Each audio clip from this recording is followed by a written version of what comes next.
Ya con Autiraga y Keniuki remeta enie, Balitzica Mira me que recananunakeni.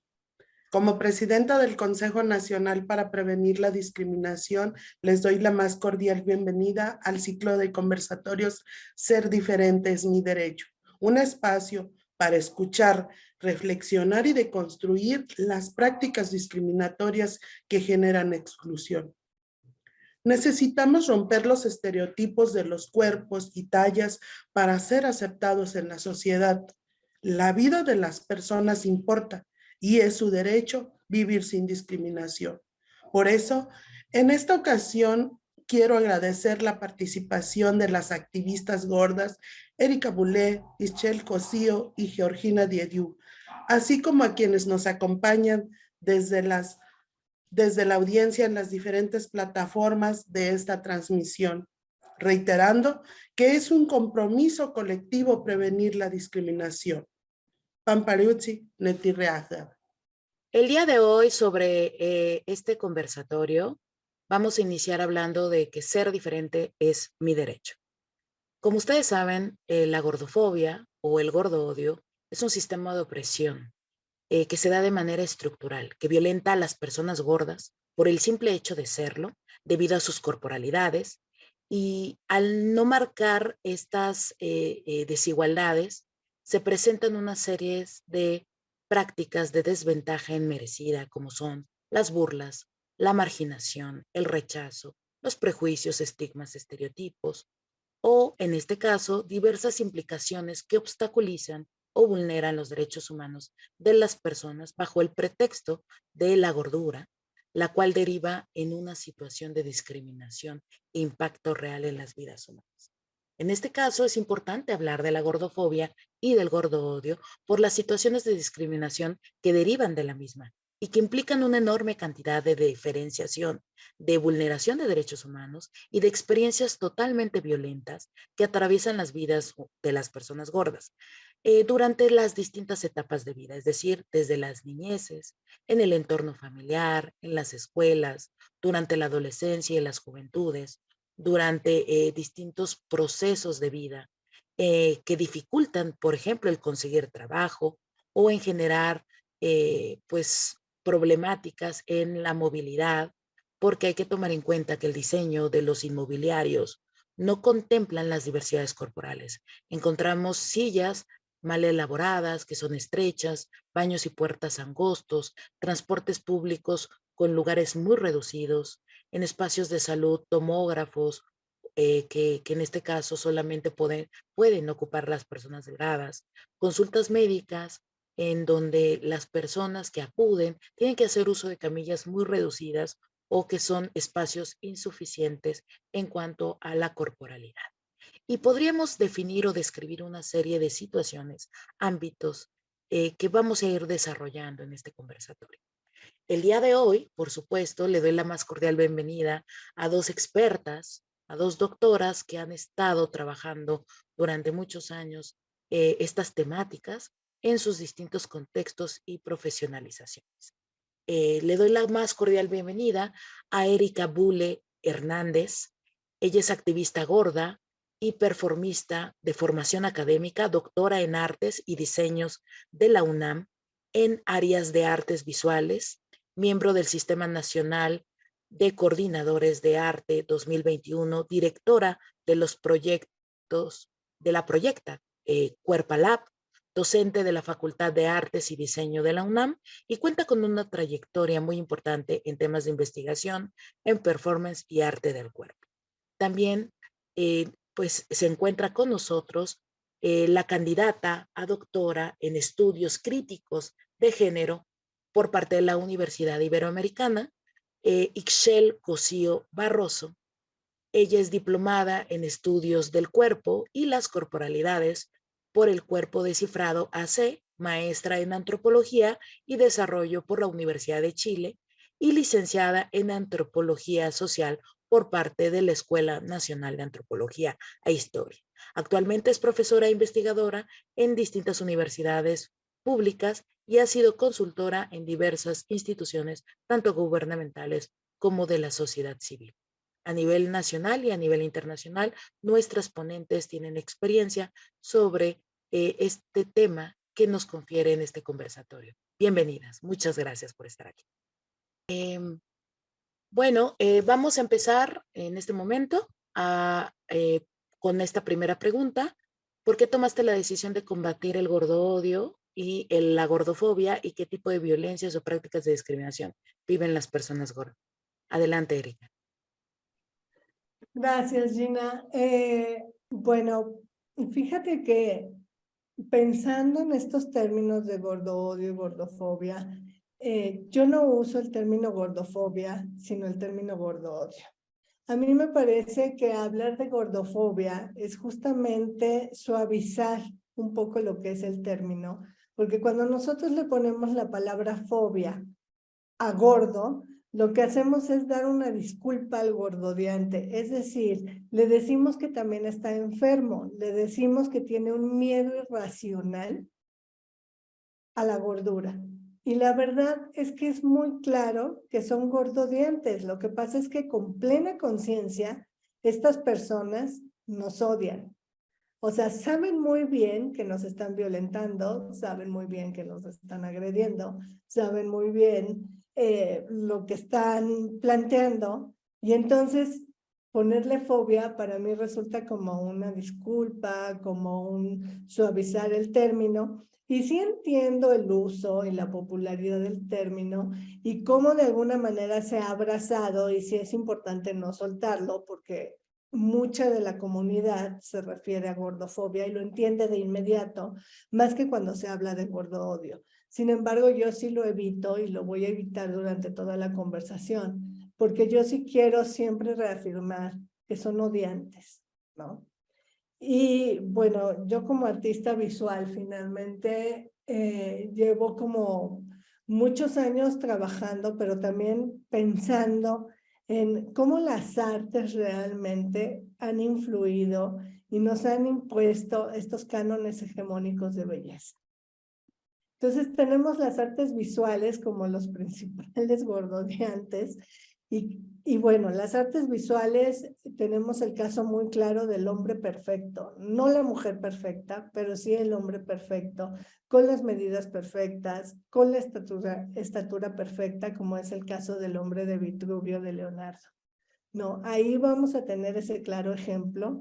Las Venus de Rafael, después ya entramos en estas mujeres donde son un poco voluptuosas, o sea, no son extremadamente delgadas como en la actualidad podemos verlas, son un poco voluptuosas, sin embargo, sí tienen cierta estatura, son blancas, de cabello rojo, moviéndose, etcétera, ¿no? Entonces, tenemos estas artes visuales, los griegos, por ejemplo, con estas Venus, que nos han mostrado una perfección del cuerpo, ellas sí, muy perfectas, no vemos un solo gordito fuera de su lugar, sino realmente hay una perfección de la corporalidad, que justamente los griegos siempre tuvieron esa búsqueda. Posteriormente los romanos. Entonces sí tiene que ver mucho las artes visuales, las artes plásticas, en cómo nos han ido conformando con estos cuerpos hegemónicos con las que la verdad no cumplimos, y mucho menos en América Latina, ¿no? O sea, siendo tan diferentes. Pues muchas gracias, Erika, por la respuesta a esta pregunta que nos parece muy importante. Y bueno, cedo la palabra a Ixchel. Por favor, Ixchel, gracias.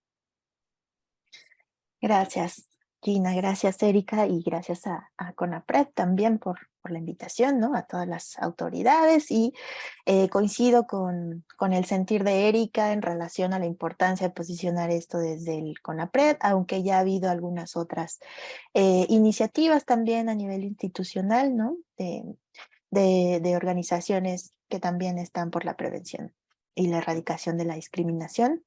Entonces me parece importante porque eso fortalece, ¿no? Las acciones pues que se puedan llevar a cabo, y también me parece que sienta las bases sobre la importancia de la escucha a la diversidad, más allá de un estándar de opinólogos como el que hemos visto recientemente, ¿no?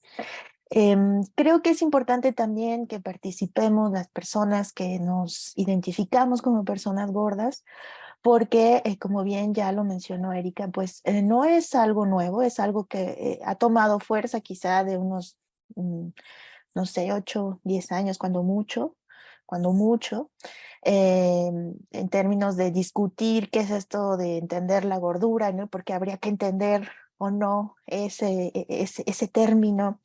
Pero bueno, desde los 70s, un poquito antes, ya había iniciativas también, ¿no? En relación a esta crítica respecto a cómo se estaban entendiendo, clasificando, ordenando, ubicando las corporalidades gordas en la sociedad, ¿no? Entonces me parece que es importante decir esto, que Erika es quizá un ejemplo vivo, ¿no? De que no es algo nuevo, de que hay muchas personas trabajando sobre estas reflexiones críticas desde hace varios años.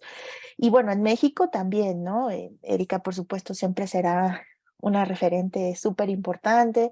También tenemos a Liz Misterio, que también vienen del mundo de las artes, ¿no? Es decir, ha habido gente que ha hecho muchísimo trabajo, sí desde el campo del arte, que quizá desde mi perspectiva sería en donde más efervescencia ha tenido este tema, y algunas menos en el ámbito de la salud, que es justamente uno de los ámbitos que más se utilizan para justificar y argumentar estas cuestiones, ¿no? Entonces, frente a esta pregunta de por qué, no sé si utilizaría la palabra combatir tan bélica como se ocupa desde el discurso médico, pero sí creo que es importante hablar, sentarnos, tejer puentes acerca de, uno, cómo es que se está entendiendo la gordura, qué implicaciones tiene para las personas que nos identificamos como gordas, y que finalmente, por supuesto, tiene que ver con violencia, con prejuicios, con estereotipos, pero también con cuestiones materiales muy concretas que se van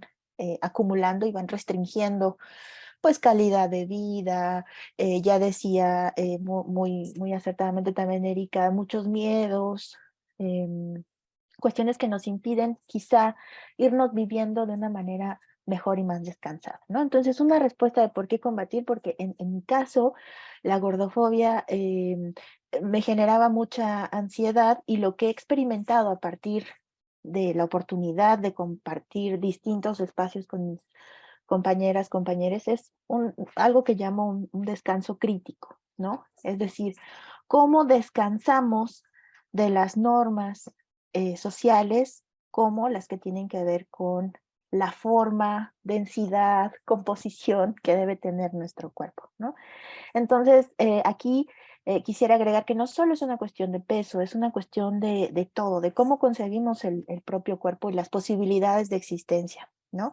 Entonces, por eso me interesa, y me interesa cuestionar también lo que parece no cuestionable, que mucho de mis reflexiones pues van en el sentido del campo de la salud, que también llamo más bien el sanitarismo, ¿no? Como esta perspectiva individualista, productivista de la idea de existencia, ¿no? Entonces, un cuerpo que aparentemente no puede ser productivo, que no puede tomar decisiones porque no tiene, parece, la capacidad racional, ¿no? De existirse, pues debe ser curado, ¿no? Entonces, también esa es otra idea que me ha movido mucho. Y pues en ese sentido yo me pregunto si yo misma tendría que curarme, ¿no? Es una de las preguntas que me hice, porque si la gordura se cura, yo me asumo gorda. La mayoría de mi vida he sido identificada y asumida como gorda, pues entonces, ¿qué es lo que tendré que curar, ¿no? Y creo que eso es lo que me mueve. Ahora, en esta idea, en esta trayectoria de la curación, pues van apareciendo muchas cuestiones que han servido también, ¿no? Hablando en un sentido más concreto de prácticas que contribuyen a la discriminación, a que las personas que son identificadas como gordas, pues de cierta manera, entre comillas, elijamos ciertos sometimientos a partir de lo que las industrias cosméticas, las industrias farmacéuticas, ¿no? Las industrias e instituciones médicas, pues nos dicen que debemos hacer. Entonces, creo que eso es parte de lo que justifica, sostiene las prácticas discriminatorias. Y después vemos cómo estas instituciones y estas ideas que se van compartiendo, ¿no? Se reflejan en la opinión de quienes en últimas fechas hemos visto, ¿no? Que se creen, claro, con el derecho a opinar sobre las artistas y cuál sería el cuerpo ideal que debería representarse o no, si deberíamos existir o no. El hecho es, pues sí existimos, ¿no? Como ya decías tú al principio, hemos existido desde siempre. El tema es, ¿qué se dice de nosotras, de las personas que nos asumimos así? ¿Quiénes lo dicen?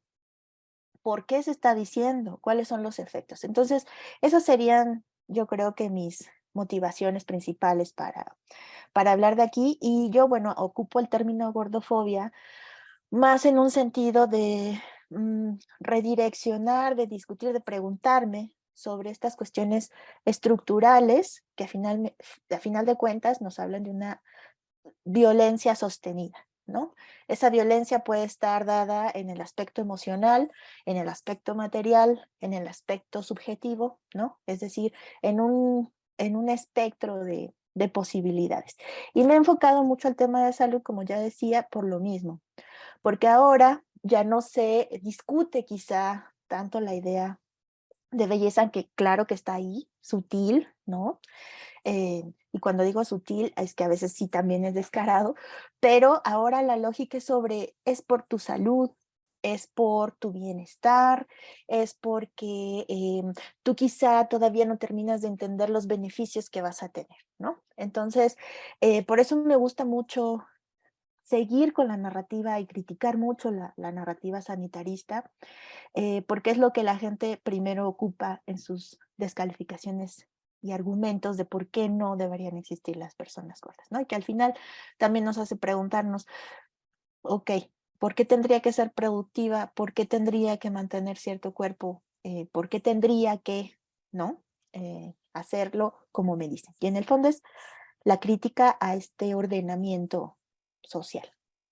Claro, al alinearnos socialmente a lo que se cree o se considera desde la idealización de los cuerpos. Muchas gracias, Ixchel, por tu aporte en esta primera pregunta. Pues demos pauta a platicar, a seguir conversando. Hay otra pregunta que me gustaría hacerles. ¿Cuáles son los principales mitos que sustentan esos prejuicios, estigmas y estereotipos que ustedes estaban mencionando en contra de las personas gordas? Estos mitos vinculados a las corporalidades de las personas gordas. ¿Nos podrían platicar un poco sobre ello? Erika, te cedo la palabra. Gracias. Gracias, Gina. Sí, fíjate que hay una cosa que va muy ligada, hablando de estos mitos, y es, las personas gordas son sucias. Hay una relación siempre entre la suciedad y la corporalidad, ¿no? La corporalidad gorda. Entonces, por ejemplo, incluso los mismos insultos que se usan para una persona gorda tiene que ver con animales que se les relaciona con esto, por ejemplo, cerdo, ¿no? O sea, cerda es como un insulto que va directamente a decir, no solamente eres gorda, o sea, también eres una persona sucia.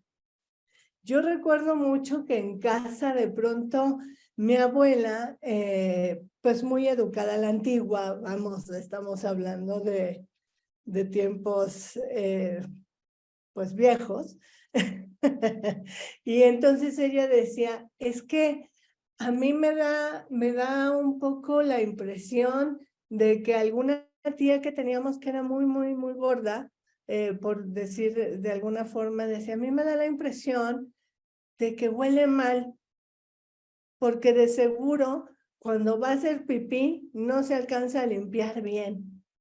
Y entonces ahí cobraba como sentido, ¿no? O sea, ya era como un olor específico y era la tía gorda que olía a orina, ¿no? O sea, tenía un olor peculiar porque mi abuela se imaginaba eso, ¿no? Porque yo jamás olí, o sea, la olí mal, pero ella en su constructo decía esto.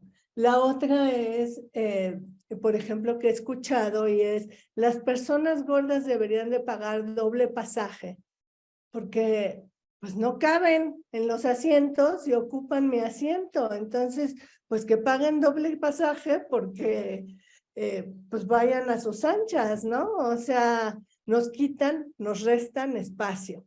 Entonces, es otro de los mitos, ¿no? O sea, como el no poderte contener cuando sabemos que muchas personas delgadas, sobre todo los hombres, ocupan ese mismo doble espacio porque abren las piernas que no te dejan, ¿no? O sea, no te dejan realmente sentarte bien.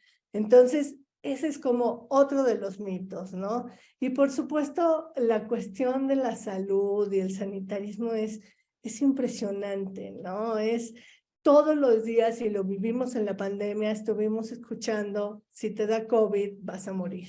Y era una sentencia de muerte, era un apuntarnos y decirnos en esas conferencias, todos los días, o sea, vas a morir, no salgas a la calle, ponte a dieta, si eres delgado, vas a vivir, y sabemos que no, que la pandemia fue pareja con todos, con todix, y que murió gente muy delgada, murió gente gorda, o sea, no hubo ahí un estándar, ¿no? La siguiente cosa que también es como muy particular y que yo creo que tiene que ver es la gordura con la racialidad, porque yo creo que parte de ese gordodio viene a partir de lo que no queremos ver y que es justamente esta característica de muchas comunidades donde nuestra cuerpo genéticamente es ancha, con caderas voluptuosas, pero también tiene una tez que no es blanca. O sea, tiene una tez que es de otro color que no es el que nos dijeron que tenía que ser. Es una cosa de colonialismo, ¿no? Muy clara ahí. Y entonces entra en estos mitos, ¿no? Porque ya no solamente eres gorda, sino eres, y lo he escuchado muchísimo, mira, es que es prieta y gorda. Y lo vivimos con la gimnasta, con Alexa, ¿no? O sea, lo vimos claramente. Vamos, una gimnasta que está en las Olimpiadas, ¿podría tener sobrepeso? O sea, si son estrictos a más no poder, o sea, la chica tendría que haber estado en su peso correcto para competir. O sea, ahí no se les permite porque así son de estrictos. Lo que pasa es que su corporalidad, su forma de retratar ante la cámara, no era la que las estadounidenses, no era la que las rusas, ¿no? Y aparte era lo que la gente no quería ver, lo que las mujeres no querían ver. El estereotipo que no se cumplía nuevamente, aunque era una gimnasta que estaba ahí representando a México de primera y estaba en los rankings más altos que podía haber, ¿no? Entonces, eso también es una cuestión que yo ya no sé si tiene que ver con los mitos o no, pero de pronto se fusiona todo esto, ¿no? O sea, ya simplemente por ser mexicana, no, pues cómo va a ganar y cómo va a dar la voltereta si era gorda, ¿no? Entonces, ¿de dónde se te ocurrió que era gorda? No, pero aparte es que tenía cara de, bueno, pero no brinca con la cara de, o sea, vamos, es un atleta de alto rendimiento. O sea, y Claro, eso que no entendieron. esto que mencionas es muy importante. Creo que a veces la sociedad considera otro tipo de características en vez de tomar en cuenta precisamente el contexto en el que se encontraba la atleta de alto rendimiento y la falta de reconocernos dentro de estas diversidades corporales, porque ella es un vivo ejemplo de cómo somos las mujeres mexicanas, ¿no? Con qué características y qué corporalidades tenemos. Y precisamente hablar de esas diversidades. Pues muchas gracias, Erika. Cedo la palabra a Ixchel. Adelante, Ixchel. Gracias. Sí, coincido. Hay una activista que se llama Magda Piñeiro y ella decía, bueno, hay una triada ahí importante para entender tanto los prejuicios, estereotipos y estigmas, ¿no? Que es la salud, la belleza, la moral y quizá habría que agregar aquí en tiempos contemporáneos la razón. Cualquier cosa que salga, que se considere, es decir, que se considere feo, malo, insano o irracional, va a condicionar la forma en la que entendemos y en la que creemos que un cuerpo debe existir, ¿no?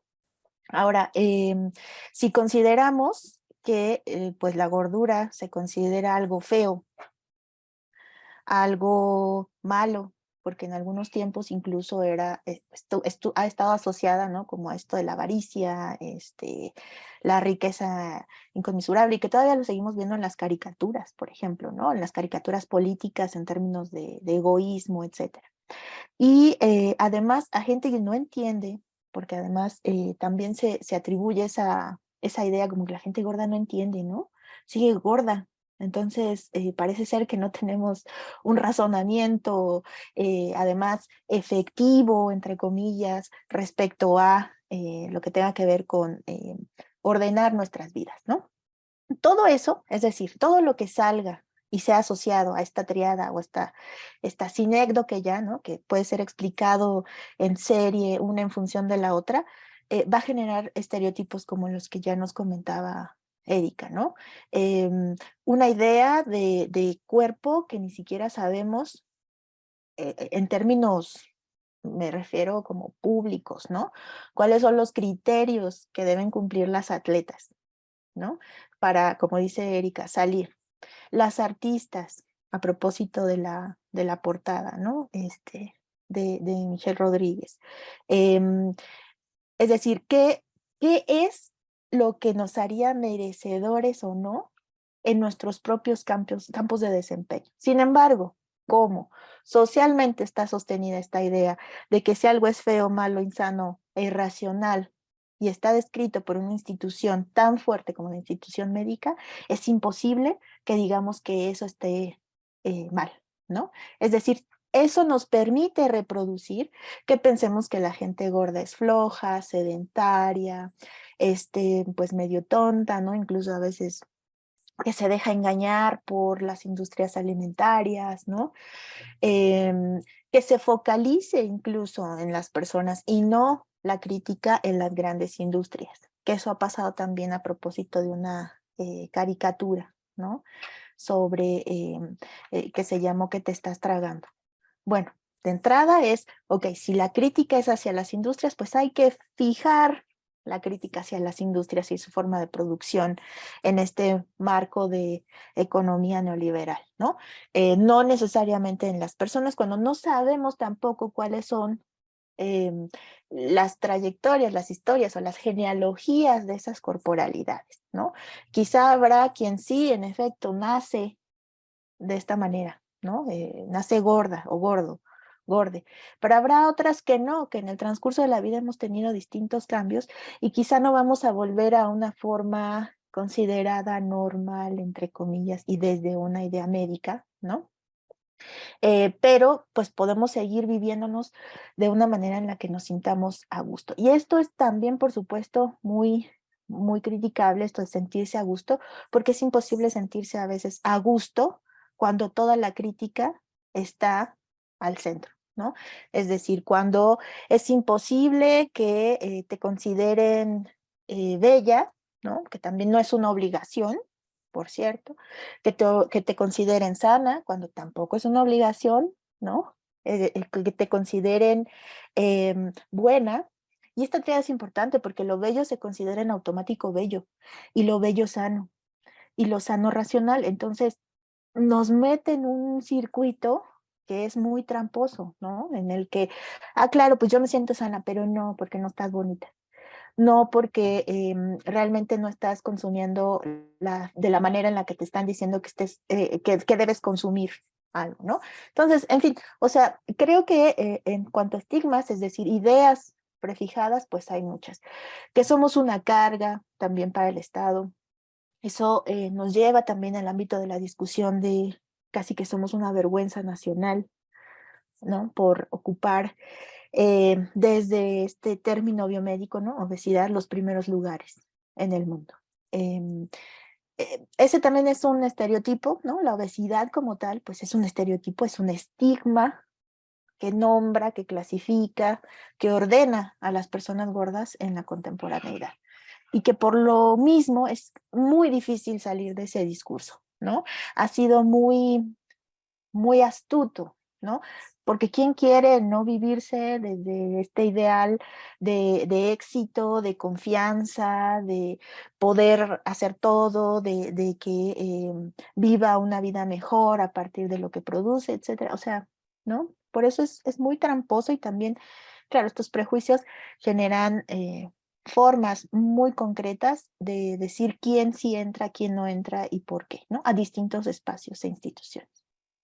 Por supuesto. Entonces, tanto la sociedad como las industrias son capaces de ir generando esta fiscalización, estas críticas permanentes y la constancia de una vigilancia, no solamente a tu corporalidad, sino también a tu boca, a tu estética, a todo lo que tú representas como persona gorda. Muchísimas gracias, Ixchel.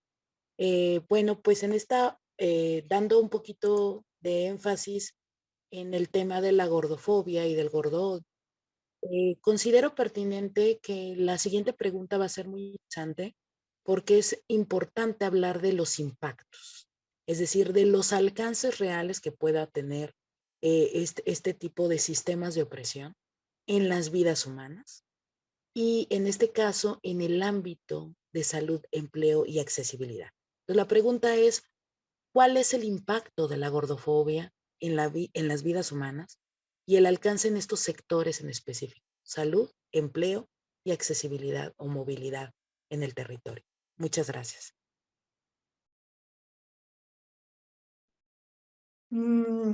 Por ejemplo, salud es increíble. Yo creo que es uno de los mayores impactos porque tenemos una población gorda muy amplia que usa los servicios de salud social, ¿no? Llámese IMSS, llámese ISSSTE o cualquier otro sistema de salud pública.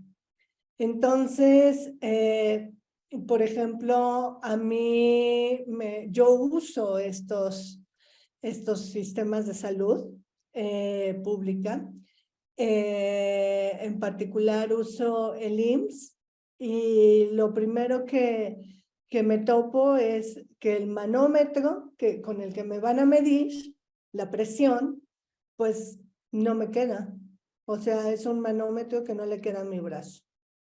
Y entonces empieza ahí la pregunta de, ¿realmente les importa mi salud? Porque si les importara, habría manómetros para TODIX.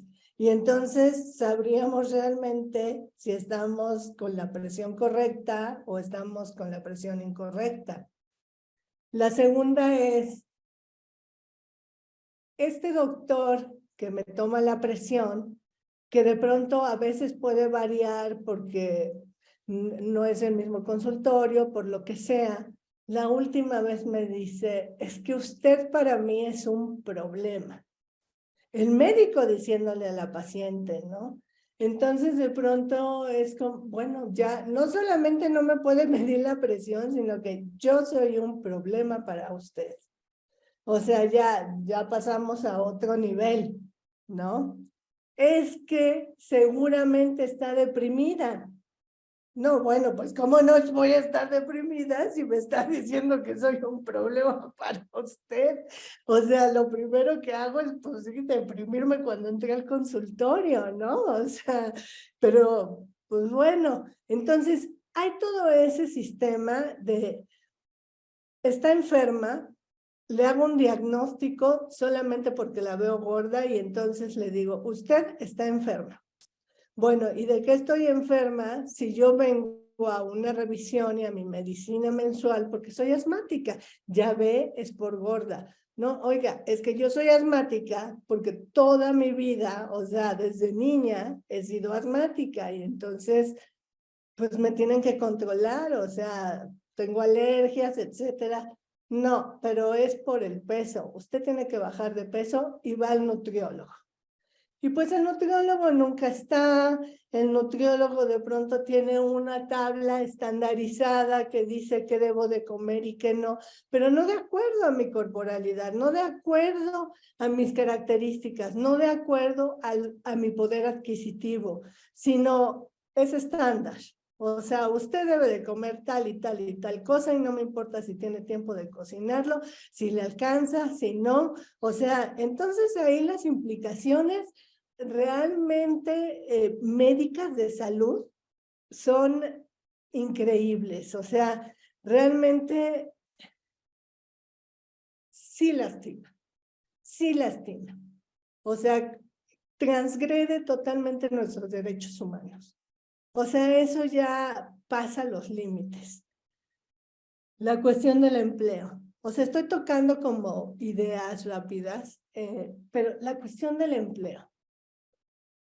Yo estuve 4 años en un escritorio refundida porque no quisieron, siendo ya una doctora, no querían que diera clases para que no me viera, ¿no? O sea, porque, o sea, siempre se puso en tela de juicio mi capacidad para desarrollarme como una docente o como cualquier artista con un prestigio considerable en la UNAM, por ejemplo, que es una institución que tendría que abrazar a todas las diversidades. Y lo que hicieron fue decirme, bueno, pues sí, es una doctora que egresó de aquí, pues le tenemos que dar un trabajo. Y fui a parar de secretaria a una esquina donde nadie me viera, ¿no? Mientras había gente que ni siquiera tenía estudios, y estoy diciendo ni siquiera no porque sea malo, sino porque había que cumplir con ese perfil, o sea, porque así se establecía, y ni siquiera tenía los estudios básicos terminados de licenciatura, y tenía cargos muy importantes, pero que eran cargos que tenían que ver con difusión cultural, o tenían cargos que tenían que ver con cuestiones de comunicación importantes, y que entonces se tenían que presentar públicamente, ¿no? Y cumplían con estos estándares de belleza de los que estamos hablando un poco, ¿no? Cumplían con estos estándares corporales, de arreglo personal, o sea, entonces quedaba yo siempre en esa desventaja, ¿no? O sea, cada vez que apelaba un poco a moverme de puesto, moverme de cargo, era el no, el no. Y realmente me costó 4 años ser docente y tuve que concursar, tuve que ganar el concurso, o sea, tuve que hacer lo que otras personas no tienen que hacer para en una instancia entrar a dar clases por primera vez a la universidad, ¿no?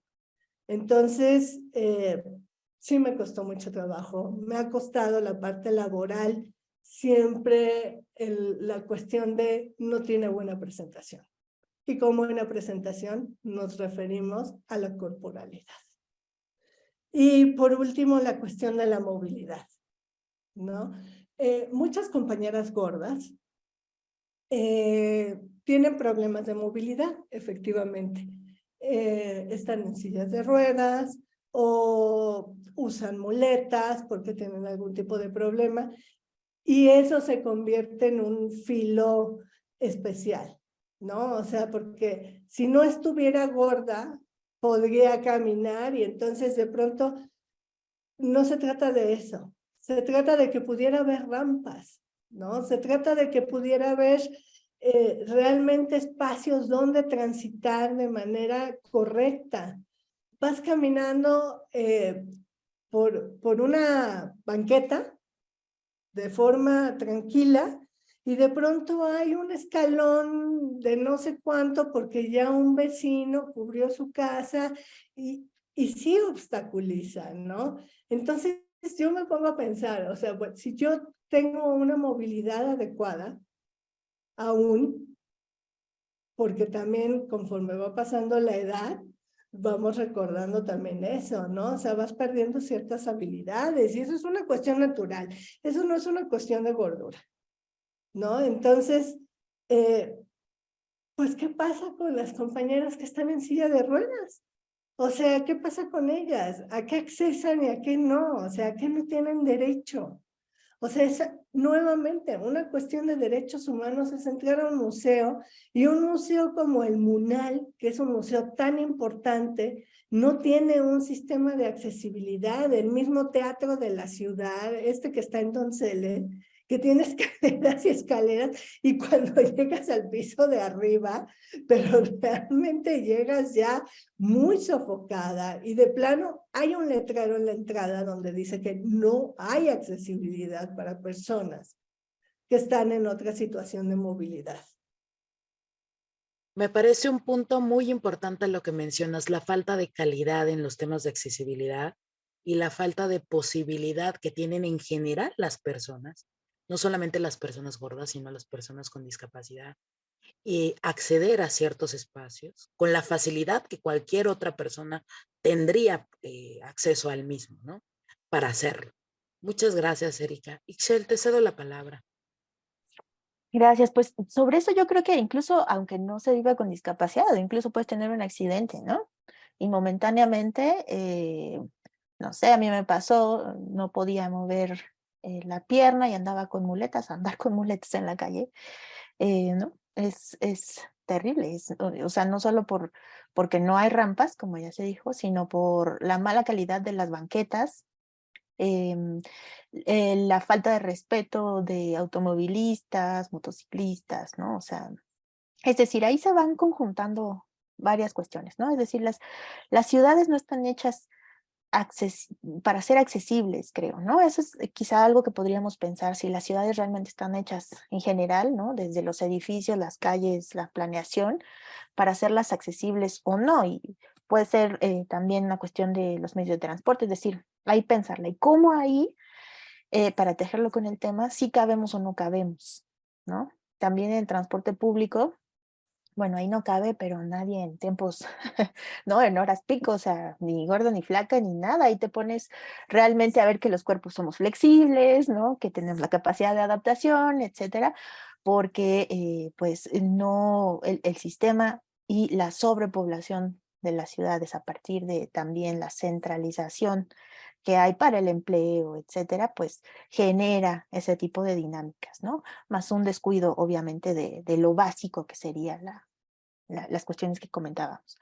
Y bueno, este tema nos junta mucho en términos de reflexión con los estudios de la discapacidad crítica o de la disidencia, perdón, de la, ay, perdón, se me fue el término, de la diversidad funcional, de la discapacidad, ¿no? Nos junta porque además también nos perciben como gente incapacitada, que también se vio en la pandemia. Mucha gente no fue a trabajar porque se consideró población en riesgo. Entonces, eso generó también a su vez que la gente que sí iba a trabajar se molestara, ¿no? Porque aparentemente, y bueno, quizás sí se les cargó el trabajo, ¿no? Y entonces, bueno, ahí genera ya una división entre, mira, esta persona no va a ir a trabajar y tú sí, porque esta es población en riesgo, y el mayor riesgo estaba en esta clasificación de personas a partir del término obesidad, ¿no? Entonces, bueno, pues no solamente se genera poca accesibilidad a empleos bien remunerados, que en realidad valoren las capacidades, la habilidad, ¿no? Que ya sabemos que tampoco son dadas por sí mismas, sino por toda una trayectoria de vida que va condicionando a que si tienes acceso y no, sino que además genera también dinámicas dentro de los mismos espacios laborales como esta, de rechazo, ¿no? De rechazo a partir de que eres una población considerada en riesgo, que ese riesgo va a ponerme a mí a trabajar de más, ¿no? Quizá esa sería otra cuestión muy concreta que se vio mucho en la pandemia y en los servicios de salud, ¿no?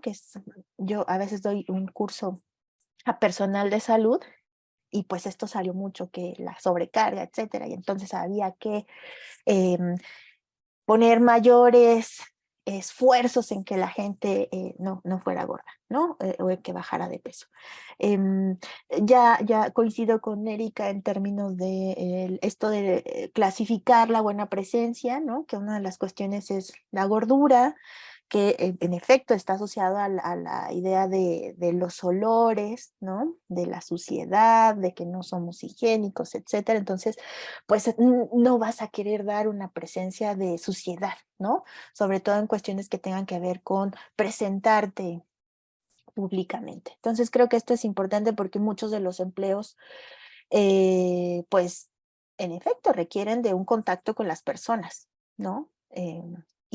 Pues ahí habría que ver, quizá una persona que ha trabajado sobre esto también es Alejandra Ollosa, ¿no? Con el tema de las secretarias, la figura de la secretaria, que como es la primera cara, pues claro, ¿qué cara es esa? ¿No? ¿Qué cara vamos a ver? Y con esto, en todos los sentidos de una feminidad hegemónica, ¿no? De la delgadez, de lo considerado bello, del tipo de tez, em, en fin, ¿no? De la vestimenta, incluso, en fin. Y bueno, quizá acá también en el empleo es qué tipos de empleo vas a tener, si acceso, ¿no? Si unos te van a condicionar eso, entonces a cuáles sí vas a poder tener acceso. Si yo estudié la carrera de medicina, pero pues soy una mujer gorda, ¿cuál va a ser el empleo que se me va a permitir? Y aquí se da mucho porque es poner el ejemplo, ya no solo es poner la buena cara, es poner el ejemplo de lo que sería la salud. Y ahí creo que el problema está en cómo entendemos la salud, ¿no? Que la salud no se entienda como una ausencia de enfermedad, siendo que la gordura tampoco es sinónimo de enfermedad, ¿no? Y que por cuestiones también ya yo diría, de ignorancia médica, ¿no? Porque sí, nos parece inconcebible que pueda existir, pero hay ignorancia médica, lo que conlleva es lo que hemos llamado también la violencia médica, ¿no? Es maltrato, mala calidad de servicios, malos diagnósticos, por lo tanto, malos tratamientos, y que eso puede llevar a agravar las condiciones, sí, de las mujeres, ¿no? Algunos de los casos más citados son en términos de cáncer y tumores, por ejemplo, ¿no? Que pues han sido diagnosticados tardíamente a consecuencia de el diagnóstico por la mirada, ¿no? Yo te veo gorda, ya estás enferma, ¿no? Hay que ponerse a dieta y a partir de eso entonces te voy a decir si te doy un tratamiento para lo que venías, ¿no? O pues no. Entonces, creo que esas son cosas muy concretas, ¿no? Sobre todo en términos de la salud, hay que trabajar mucho, ¿no? Hay gente que sí estamos ahí mediando en estos espacios, pero cuesta mucho trabajo por lo mismo, ¿no? No se considera que haya posibilidad de equivocación en este mundo médico, y la verdad es que sí, y hay mucha ignorancia también. Entonces, pues hay que ir, creo yo, trabajando sobre eso y documentando las malas experiencias nos ayuda, ¿no? Las malas experiencias que tenemos las personas gordas. Claro que sí. Muchas gracias, Ixchel. Creo que es muy importante lo que estás mencionando por varios motivos. Esto de identificar solamente con la mirada y sacar un diagnóstico en minutos, sin haber hecho estudios previos, sin haber hecho las revisiones exhaustivas, me parece que ahí es donde hay una fragilidad en cuanto a cómo se está implementando las revisiones médicas. Y en este caso, algo que también vemos muy común que acabas de mencionar, es cuando un médico es una persona gorda, una nutrióloga es una persona gorda, las personas suelen decir, ahí no es, ¿no? Igual, si uno va a un psicólogo y el psicólogo tiene una perforación, un tatuaje, ¿cómo voy a invitar a mi hija, hijo o hija a estar en un consultorio con un psicólogo, ¿no? Con ese perfil. Y así vemos en muchas de las profesiones este tipo de situaciones donde la estética física tiene un peso y en donde pues se discrimina, ¿no? Bajo esta idea de lo que culturalmente tendría que ser o no aceptable. Muchas gracias. Pues vamos con la siguiente pregunta. La pongo sobre la mesa porque es importante representar dignamente las diversidades corporales en los medios de comunicación, entretenimiento y arte. Adelante, Erika. Bueno, yo creo que ahora sí el ejemplo más cercano y más popular, digamos, que tenemos es el de Michelle Rodríguez que mencionaba Itzel. Y me refiero a este porque sale en una revista donde normalmente, con unas fotografías hermosas, pero es una revista donde normalmente vemos cuerpos hegemónicos de artistas que cumplen con los perfiles de los que hemos estado hablando, y de pronto nos encontramos a esta artista representándonos, o sea, dando esta corporalidad con una ropa hermosa, o sea, hecha a su medida, bien puesta y mostrando su belleza, ¿no? Y a partir de esto, le llueven una serie de críticas. Sabemos que las redes tienden a ser muy, muy crueles, y no solamente eso, sino que lo hacen justamente escondiendo sus perfiles, ¿no? Ponen, o sea, nunca sabemos quién está detrás de las redes, y le llueven críticas de odio, o sea, hay un gordo odio y una gordofobia, digamos, muy clara ante esta publicación, ¿no? Y resulta ser que en lugar que fuera algo benéfico, aplaudido y abrazable, se convirtió en una situación de vergüenza, pero cómo se atrevió y la revista que pensaba y qué ejemplo está dando. O sea, porque, vamos, están poniendo el mal ejemplo, ¿no? O sea, la salud, y seguimos con este discurso de no es por la belleza, sino es por la salud, y que nunca termina, ¿no? O sea, pareciera que lo repetimos constantemente. Y ella se ve obligada a dar pues un TikTok ahí de estos donde apela justamente al derecho. O sea, ya llegamos a ese punto donde es el derecho de ser como quiere ser y portar la corporalidad que a ella se le antoje, ¿no? O sea, tenemos que salir de alguna forma a manifestarnos para decir, tenemos el derecho, igual que tú, persona delgada, de vivir, de salir en la revista, de lucir hermosas. O sea, no, yo hasta ahorita no entiendo en qué punto llegamos a eso, ¿no? De tenernos de alguna forma que disculpar, ¿no? O sea, si bien ella no lanza una disculpa, pues sí, sí lo es. O sea, sí tiene que salir a dar la cara y decir, oigan, tengo derecho, con todo su odio que me están echando, y las fotos están muy bonitas y por favor déjenme en paz, ¿no? Entonces, es como esa cuestión de decir, bueno, y entonces la representación, ¿cómo está, no? O sea, y lo vemos constantemente en los perfiles, por ejemplo, para las modelos, los perfiles siempre son de personas delgadas, y cuando somos personas gordas, siempre estamos en situaciones horribles, ¿no? A mí alguna vez me escribió un pintor para decirme que si podía posar para él, ¿no? Y entonces me dijo que su proyecto tenía que ver con cuestiones del mundo caótico, del mundo enfermo, del mundo ya en decadencia total, y yo de plano dije, bueno, ¿y por qué piensas que yo soy la figura ideal para demostrar la decadencia del mundo, o sea, la decadencia del universo, ¿no? O sea, porque soy una persona gorda, o sea, claro que no, o sea, ¿de qué me estás hablando, no?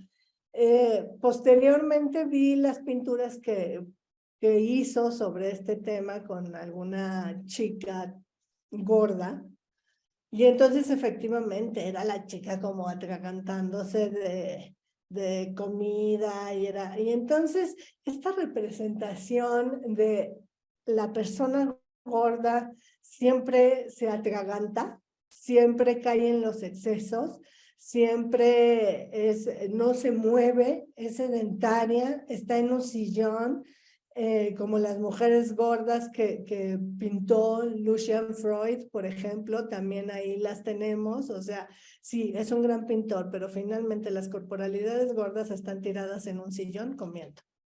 O sea, entonces es algo que vamos aprendiendo, y las corporalidades gordas somos productivas. Las corporalidades gordas a veces no nos atragantamos, sino ya también tiene que ver con una genética, ya también tiene que ver con muchos factores que no es el atragantamiento.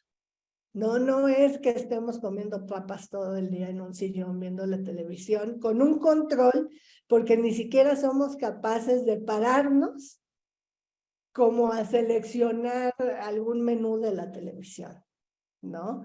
Y lo vemos también en representaciones de películas de niños, ¿no? Yo recuerdo muy bien una película donde de pronto todo el pueblo se vuelve gordo porque no se mueven. O sea, hay un futuro donde todos son gordos y entonces no se mueven muy bien, y todos andan como sentados en una especie de tabla de surf voladora, y todos comen mucho, y eso es el tipo de representación que se nos hace, ¿no? Tanto en las infancias como en la cuestión adulta. Y yo creo, en ese sentido, yo tengo una publicación que se llama Cuerpa, herramientas para una gorda rebelde, y es justamente la representación en dibujos de nuestra corporalidad, pero también de esa corporalidad donde tenemos derecho donde sabemos cómo, o sea, cómo manejarnos, sabemos cómo comer, sabemos cómo cuidarnos. O sea, y no es que estemos en la necia de decir, no, somos gordas y ya. Sí, o sea, si de pronto te sientes mal y necesitas, por alguna circunstancia, bajar de peso, o realmente estás muy deprimida, o sea, pues sí, o sea, hazlo, es muy válido, ¿no? O sea, no tienes por qué quedarte gorda, ¿no? Pero si en tu deseo, en tu vida cotidiana, en tu sentir, está el ser feliz siendo gorda con esta corporalidad, también sélo, ¿no? O sea, hay que ser. Y hay que ser muy felices y dotarnos de herramientas para sostener esa felicidad sin importar el odio que venga de fuera. Reconocer, por supuesto, que existe una autonomía en lo diverso, en todos esos cuerpos no normativos, y que se vuelve de construcción en resistencia, que somos nosotras quienes decidimos desde la resiliencia ser, y que no nacimos para ocultar nuestros cuerpos, más bien estamos aquí para existir, y no tendríamos por qué pedir permiso para existir. Muchas gracias, Erika Ixchel, te cedo la palabra. Gracias. Gracias. Sí, la pregunta es ¿por qué es importante la representación, ¿no? Y una representación no necesariamente hegemónica de la gordura. Yo creo que porque la representación, a final de cuentas, tiene un uso pedagógico, ¿no? Le damos un uso pedagógico. De hecho, por eso pensamos que el que alguien aparezca en una revista, o sea, que esta artista aparezca en una revista, nos promueve algo, ¿no? Pero ¿quién dijo que la revista promueve algo en realidad? O sea, sí, claro, hay consensos y demás, pero tiene que ver con eso, con que pensamos que la representación promueve algo. Entonces, si promueve algo, tiene un uso pedagógico sobre algo, nos enseña, aprendemos, etcétera. Pues creo que esa es la importancia, ¿no? De que haya una representación de personas gordas, mujeres, hombres, identidades diversas, pues, ¿no? También, no pensar solamente nuevamente en una dicotomía hombres-mujeres, ¿no? Sino más bien una diversidad que responde a una diversidad corporal y a una diversidad, pues, de vivencias, de identidades. Otra cuestión es que, a final de cuentas, también creo que podemos aprender, si tiene un uso pedagógico la representación, que no todo va a poder ser representado, ¿no? Incluso, pues aunque hubiera ahí una modelo muy delgada, tampoco va a poder representar si eso es salud o no, que hay sobreentendidos en esas representaciones, ¿no? Que no son literales.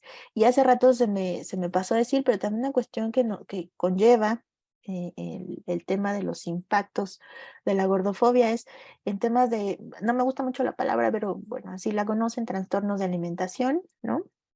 Elección de procedimientos pues peligrosos, que también hay poco estudio sobre los efectos secundarios a largo plazo, ¿no? Como cirugías bariátricas o estéticas de determinados tipos, y que bueno, pues nada de eso tampoco podemos verlo en una revista, ¿no? A lo mejor la persona está súper delgada, pero no sabemos a qué en realidad recurrió para sostener ese cuerpo, mantener esa corporalidad. Y cuando hablo de corporalidad es bien importante porque tendemos a pensar el cuerpo como estático, ¿no? Las representaciones son estáticas y ya. Y no, en realidad, hablar también de corporalidad implica, y de la representación de la corporalidad implica procesos, entendernos como cambiantes, ¿no? Como maleables, que no es que nos modelen de una manera y ya. Y bueno, el pensar así la representación pues nos lleva a que tampoco hay, todas las personas gordas tenemos las mismas figuras, ¿no? Que eso también hay una crítica dentro del activismo gordo ¿no? De ciertas formas que son también mucho más aceptadas que otras, ¿no? De dónde tienes la gordura. O sea, es una posibilidad, ¿no? Eh, para, para repensar la gordura, pero no es la única. También eso es importante, ¿no? Es decir, la representación puede estar en medios de comunicación y demás, porque también ha habido otras mujeres, ¿no? Como Tess Holiday, en algunas otras revistas estadounidenses, em, actrices protagónicas, etcétera. Sin embargo, quizá no está ahí necesariamente el cambio. Es importante, bueno, para mí, ¿no? Es importante que haya representación porque visibiliza la diversidad, pero es importante también cómo lo atendemos en la práctica, ¿no? En esta cotidianidad de la que hablaba Erika, o sea, en conversar entre nosotras, en escucharnos, ¿no? Que eso es algo importantísimo, y porque esto nos genera también fortaleza para después no solo aparecer en revistas, sino cuando yo vaya a esa consulta médica en donde va a ser un cara a cara, yo tenga la fuerza suficiente, la fortaleza, la entereza para enfrentarme a esa persona que de entrada ya me hizo un diagnóstico rápido, ¿no? Y que a veces cuesta más trabajo eso que llegar a estos espacios de representación, ¿no? Em, pero creo que más que peleados es un continuum que hay que estar trabajando constantemente, ¿no? Y que tampoco todos los cuerpos gordos son sanos, ni todos son insanos, ¿no? Es decir, que hay una complejidad. La vida es compleja, la vida de las personas es compleja. Por eso también en el ámbito de la salud, cuando se habla de estilos de vida, bueno, a mí me genera como un shock, ¿no? El estilo de vida, si la vida es súper compleja, o sea, le podrás cambiar a alguien lo que come, si bien le va, ¿no? Si bien te va, pero no le cambias el contexto, no le cambias el rechazo, la poca accesibilidad, el desempleo, la mala calidad de los servicios, ¿no? Entonces, también creo que la representación en tanto uso pedagógico es importante, pero no es la única manera, ¿no? Creo que enfatizaría eso, y que los espacios en donde más nos sentimos intimidadas, y porque lo hemos conversado también, ¿no? En espacios donde hemos estado con Erika, es que ahí cuesta más, ¿no? Cuesta más ponerle cara a ese médico que quizá al gordodiante, por ocupar esa palabra, que está haciendo comentarios en Twitter, ¿no? Porque finalmente no lo tengo enfrente. Para el otro sí. Entonces, creo que por eso es importante, y es importante también apoyar las ideas de, no es obligatorio ser bella, pero si tú te sientes y las fotografías que te tomaron y todo el arreglo están producidas para que tú te sientas y manifiestes esa belleza, pues me parece que también es necesario de apoyar, ¿no? Pero bueno, pues eso diría en términos de la representación, que no es la única manera. Las revistas de moda y de belleza tampoco son las únicas, ¿no? Tenemos muchos ejemplos de publicaciones autónomas, ¿no? de compañeras gordas que, como ya mencionó Erika, ¿no? Su proyecto, pero bueno, hay otros que también sería importante, ¿no? Hay escribir sobre cómo me siento, cómo me ha pasado, cuál es mi experiencia viviéndome como gorda, y que aunque no llegue a esta representación mediática, ¿no? Que claro que por eso además ha tomado fuerza este tema, no quiere decir que las otras formas no van a ser también importantes. Muchísimas gracias, Ixchel. Si les parece bien, vamos cerrando este conversatorio y con esta última pregunta. Como activistas, ¿qué acciones llevan a cabo ustedes para combatir la gordofobia? ¿Y qué le dirían a las personas que nos están viendo, que nos están escuchando? ¿Qué le dirían a esas personas que sufren violencia o discriminación por la gordura, discriminación por odio? En este caso, pues si gustan que estas sean las palabras finales de ustedes como ponentes, les doy la palabra. Erika, adelante. Muchas gracias. Bueno, yo trabajo mucho a través de las artes, trabajo mucho haciendo publicaciones, pero también justamente colaborando con otras revistas, escribiendo desde mis sentires, ¿no? Desde mis experiencias personales, sí, a lo mejor de pronto intercalando un poco con lo académico, porque pues es mi formación, pero sí creo que la experiencia personal es la más valiosa y sincerándome, ¿no? Decir, a mí me pasó esto y lo resolví así, o lo voy resolviendo así, ¿no? Porque no es que todo lo tenga resuelto aún.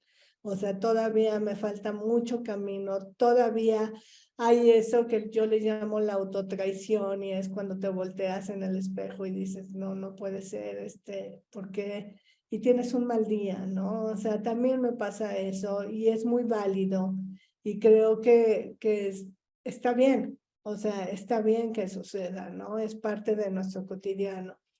Entonces, parte de mi activismo o artivismo que yo le llamo, porque más bien es esto de transformarlo por las artes, tiene que ver ahora ya en estos momentos con publicaciones, con presentaciones, con estar performando todo el tiempo, con estar de alguna forma lúdica, también llegando a públicos más jóvenes, a públicos que tienen que ver con infancias, con juventudes. Y bueno, pues estoy como retomando ese camino, ¿no? Tomando ese camino que de alguna forma sí lo había tenido hace muchos años y lo había abandonado por ese mismo rechazo, ¿no? Entonces, pues yo creo que esa es la forma en la que yo llevo mi activismo a través de estas talleras también, que ahora en este mes de marzo voy a estar muy activa con eso. Y me da mucho gusto porque finalmente ya somos cada vez un grupo más grande de activistas gordes,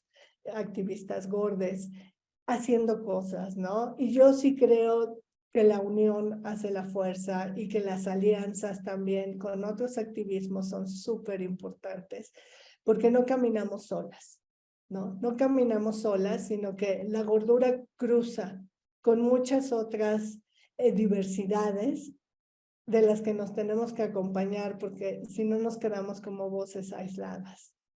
Entonces creo que ya es como un camino que tenemos que tomar como más peso, ¿no? Tenemos que llegar a más personas y estar constantemente proponiendo.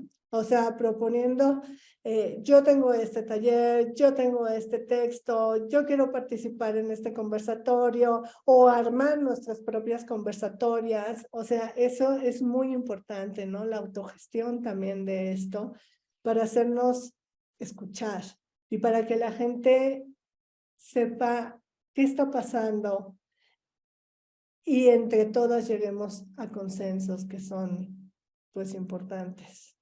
Eso es lo que... Muchas gracias, Erika. Ixchel, adelante. Gracias. Pues ahí voy a tejer lo que comenta Erika, ¿no? A mí me interesa desde hace un un tiempo la palabra puente, ¿no? Me resuena ahí. Y bueno, una de las cosas que yo hago es justo procurar ir construyendo ese puente con personal de salud, ¿no? No es solo un tema que trabajo desde la academia, sino también con personal que está ahí en atención a las personas, ¿no? Otra cuestión es, pues, hacerme preguntas, ¿no? Hacerme preguntas sobre qué entiendo por mi salud, ¿no? Sobre todo porque, pues, estoy metida en ese mundo y además es uno de los primeros argumentos sostenidos para el rechazo contemporáneo, que sabemos que hay mucho más detrás, ¿no? Lo otro es también decir que claro que este tema va a ser incómodo y hay que asumir que va a ser incómodo para quienes, ¿no? Queremos como permanecer o irnos adentrando. Va a ser incómodo porque me parece que lo que está poniendo en cuestión el pensamiento gordo, por llamarle así, ¿no? Que así le llamo últimamente, es desajustar, desordenar el orden, no solamente social en sí, sino de género, ¿no? Cómo, no, cómo jerarquizamos lo que es masculino, lo que es femenino, y más bien establece un deseo anárquico, ¿no? De la vida, de la salud y de lo que nos ha sido dado, como que tenemos que, es decir, el deber ser. Entonces, pues ese deseo anárquico nos debe llevar a esas preguntas, a tejer esos puentes con quienes consideremos pertinentes en distintos momentos, ¿no? A veces no se puede porque hay una cerrazón importante, ¿no? Pero bueno, quizá en distintos espacios sí, y hay que aprovechar esos, ¿no? Creo que esa es una acción importante porque nos posibilita así reajustar, ¿no? A mí el diálogo con, sobre todo profesionales en formación en medicina me ha ayudado bastante, ¿no? Nutrición también.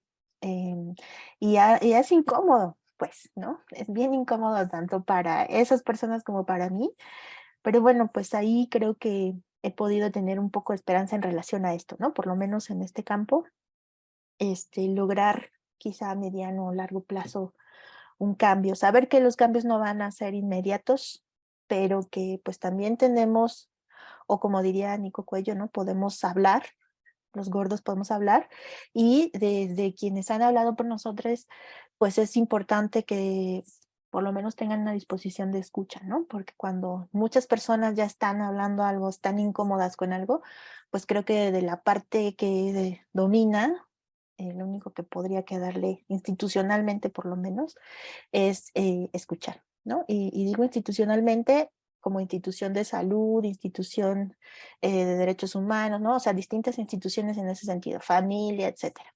Em, y bueno, a partir de ahí, también tenernos paciencia entre nosotros, ¿no? Entre nosotras, porque pues ahí hay muchas emociones, muchos miedos, muchos prejuicios que tenemos para con nosotras mismas, así que pues es importante tenernos paciencia, ¿no? No necesariamente del mundo hacia nosotros, sino nosotras entre nosotros. Juntarnos, hablar del tema creo que es importante, así ha sido mi experiencia también, ¿no? Yo acostumbrada al mundo hegemónico de la medicina y de la salud, para mí fue importante juntarme con otras compañeras y dialogar sobre esto, ¿no? De poner en cuestión justo todos mis prejuicios en relación a la gordura, a mi propia gordura, y pues a partir de ahí irnos juntando, ¿no? Y como dice Erika, ha sido importante, ha sido emocionante ver que ha ido creciendo y pues que todavía nos falta y quizá llegar a algunos lugares en donde necesitamos garantizar que se nos trate con dignidad, respeto y en cumplimiento de nuestros derechos, ¿no? Pero pues ahí vamos, ¿no? A este conversatorio yo creo que es parte de ello. Claro que sí. Muchísimas gracias, Ixchel.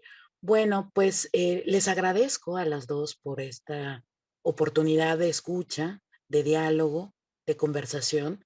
Creemos, y desde el Consejo Nacional para Prevenir y Eliminar la Discriminación, consideramos que la discriminación hacia las personas gordas es un sistema de opresión y es una práctica cultural que debe de cambiar, que se ha dado a lo largo de la historia de manera impersonal, que puede encontrarse en todos los espacios, es decir, en todo tipo de instituciones sociales, tanto públicas o privadas, que es algo que limita, excluye, restringe y violenta los derechos humanos de las personas gordas, que reproduce prácticas arraigadas a la exclusión y a la negación de esos mismos derechos, y por ello consideramos que además de ser un reflejo histórico en la sociedad mexicana actual, es necesario generar una mediación de discutirlo y cambiar las realidades y las percepciones sociales.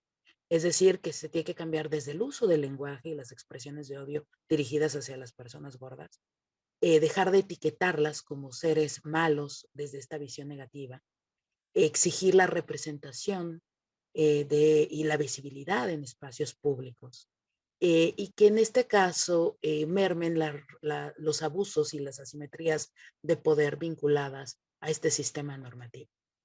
Por supuesto que de acuerdo con todo lo que ustedes mencionaron, debemos de reconocer que existen corporalidades diversas que no cumplen con los cánones de belleza tradicionales, aspiracionales, coloniales, heteronormativos y patriarcales, y que todos estos sistemas de opresión deben de cambiar. Que se ha creído que en este caso es válido generar daños, que se ha pensado o se ha justificado de manera muy sutil, vigilada, que a veces incluso puede llegar a ser difícil de identificar o que se maneje en privado y que ha operado de manera discrecional. Y la idea que es cambiar todas esas realidades, que reconocer desde el Consejo que las corporalidades son válidas, que la etnicidad, la negritud, las discapacidades, las transexualidades, las intersexualidades, las tallas pequeñas, las estaturas bajas, todos esos cuerpos no normativos representan una realidad social que siempre han estado ahí y que no merecen ser discriminadas por, en este caso, la apariencia física. Que es importante hablar de este tema y, en este caso, proteger los derechos de las personas gordas. Muchísimas gracias. Agradezco tras bambalinas a todo el personal de CONAPRED que nos apoyó para poder gestionar este evento, este conversatorio, y también, por supuesto, a las doctoras Erika Buller Hernández y a la postdoctorante, por supuesto, Ixel Cosío. Muchísimas gracias a las dos por haber estado aquí y haber conversado con nosotros y nosotras. Muy buen día, buena tarde, buena noche, desde donde nos sintonizan y nos escuchan. Muchas gracias y hasta luego.